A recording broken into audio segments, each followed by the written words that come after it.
শুধু কীর্তি, কুকীর্তি। ট্রেনে উঠে উনি নাকি হার চুরি করছেন।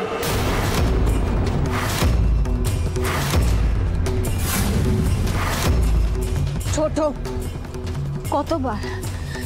কতবার তোকে বলবো বল দেখি যে আমি চুরি করিনি, কেউ ইচ্ছে করে হারটা ব্যাগে রেখে দিয়েছিল। কতবার বলতে হবে তোকে? প্লিজ শোনো, আমি সত্যি বলছি। আমি সব কথা তুমি ট্রেনে পিঠে বিক্রি করছিলে? হ্যাঁ, আমি কেন? আমি শুধু জানতে চাই কেন, মানে কেন করছো বলো তো এগুলো?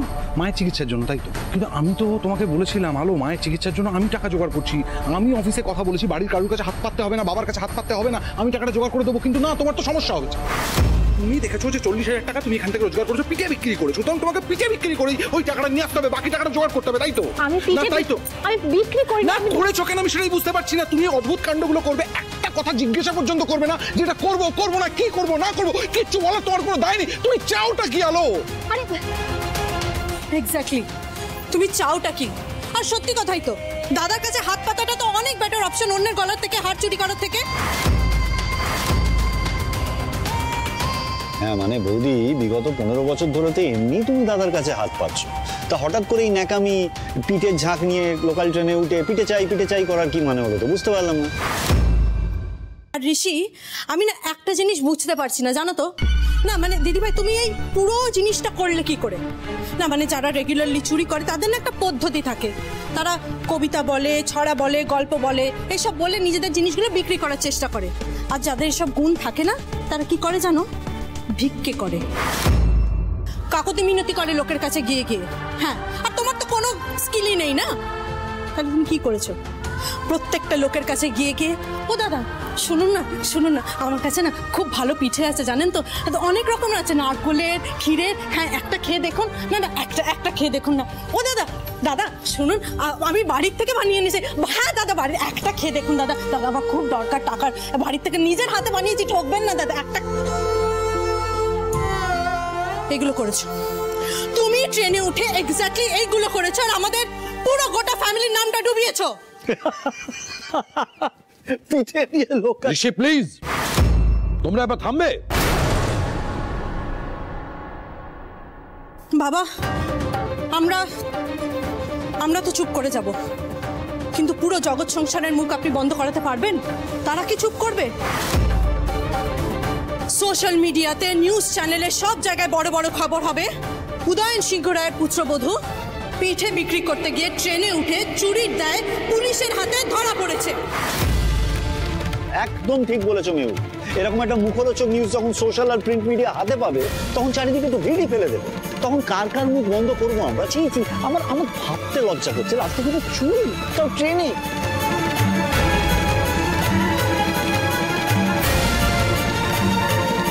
আমি জগন্নাথ দেবের দিব্যি দিয়ে বলছি, আমি চুরিটা করিনি। বিশ্বাস করি না, তোমার একটা কথাও আমি বিশ্বাস করি না। প্রমাণ ছাড়া তোমার কোনো কথা আমি বিশ্বাস করব না। বাবা, কি মনে হয় আমি ঠাকুরের দিব্যি দিয়ে মিথ্যে কথা বলবো? আমি তো বলছি আমি চুরি করিনি, কেন বিশ্বাস করছেন না আমার কথাটা? শোনো না, তুমি একটু বাবাকে বোঝাও, আমি চুরি করিনি। বিশ্বাস না করাই তোমার স্বাভাবিক। বিশ্বাসের মতো কোন কাজটা তুমি করেছো? প্রত্যেকবার বিশ্বাসের ভিতটা তুমি নাড়িয়ে দিয়েছো আমাদের সববার। আমাকে একটা কথা, না তুমি একটা কথা বলো। এক সেকেন্ড দাঁড়াও, চুপ, আমি কথা বলছি, আমি কথাটাকে শেষ করি। তুমি আমাকে বলো যে এই যে তুমি পিঠে বিক্রি করতে গেছো, কার পারমিশন নিয়ে গেছো বলো তো? মানে কাকে বলেছো তুমি? বাড়িতে একটা কাউকে বলবে যে আমি পিঠে বিক্রি করতে চাই? আমি তোমার হাজবেন্ড, 15 বছর ধরে তোমার হাজবেন্ড। তুমি আমাকে বলেছো, আমার পারমিশন নিয়েছো যে তুমি পিঠে বিক্রি করতে যাবে ট্রেনে, বলেছো? কি আশ্চর্য, আমি তো কাল তোমাকে বললাম, তুমি তো হ্যাঁ বললে, আমাকে অনুমতি দিলে। হোয়াট? তুমি আমাকে জিজ্ঞাসা করেছিলে? তুমি এটা আমাকে জিজ্ঞাসা করেছিলে, আমি পারমিশন দিয়েছিলাম কখন? তুমি অফিস থেকে এসে অফিসের কাজ করছিলে, আমি ঘরে গেলাম, আমি তোমার সাথে কথা বললাম, তারপর তুমি। বলছি আমি না ওই জামাই দাদার সাথে একটা কাজ শুরু করতে চাই, মানে ওই পিঠের ব্যবসা। খুব ভালো, আমার কোনো অসুবিধা নেই।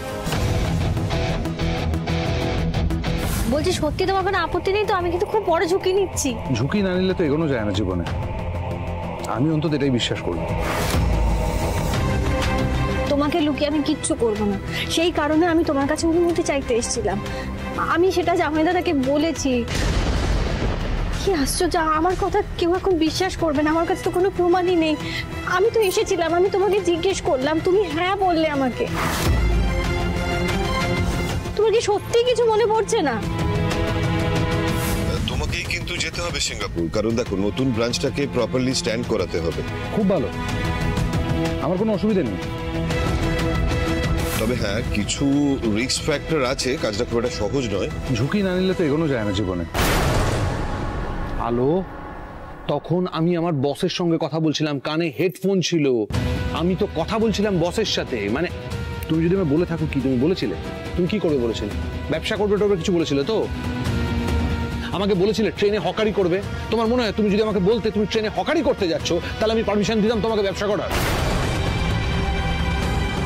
তুমি ধরে নাও যে আমি তোমার পারমিশন দিতাম, দিয়েছি, ব্যবসার দিয়েছি, হকারি করার নয়। আর আলো, আমার কানে হেডফোন ছিল, সেটা তুমি দেখতে পেলে না?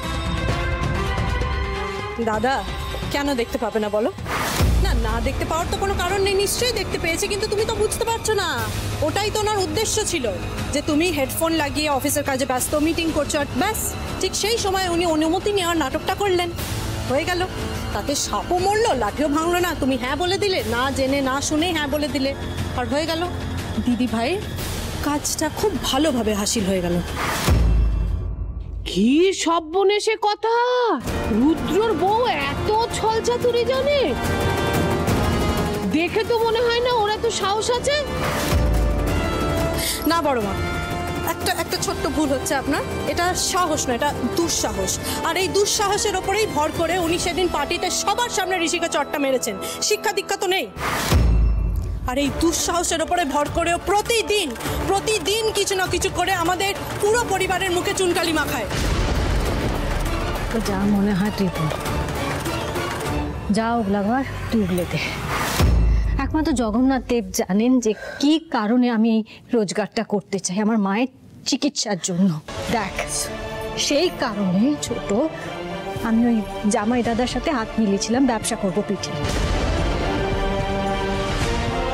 তুই জামাই দাদাকে কাজের ছলে পাঠিয়েছিলিস, তাই ওই বড় বড় টিফিন কৌটোগুলো আমাকে স্টেশনে নিয়ে যেতে হয়েছিল অকা দাদাকে দেবো বলে। তার মানে এর পেছনে তুহিনেরও হাত ছিল? হ্যাঁ ছিল, অবশ্যই ছিল। এই পিঠের ব্যবসার কথা আমারই প্রথম মাথায় আসে, আর বৌদিকে ট্রেনে পিঠে বিক্রি করবার কথা আমিই বলেছি।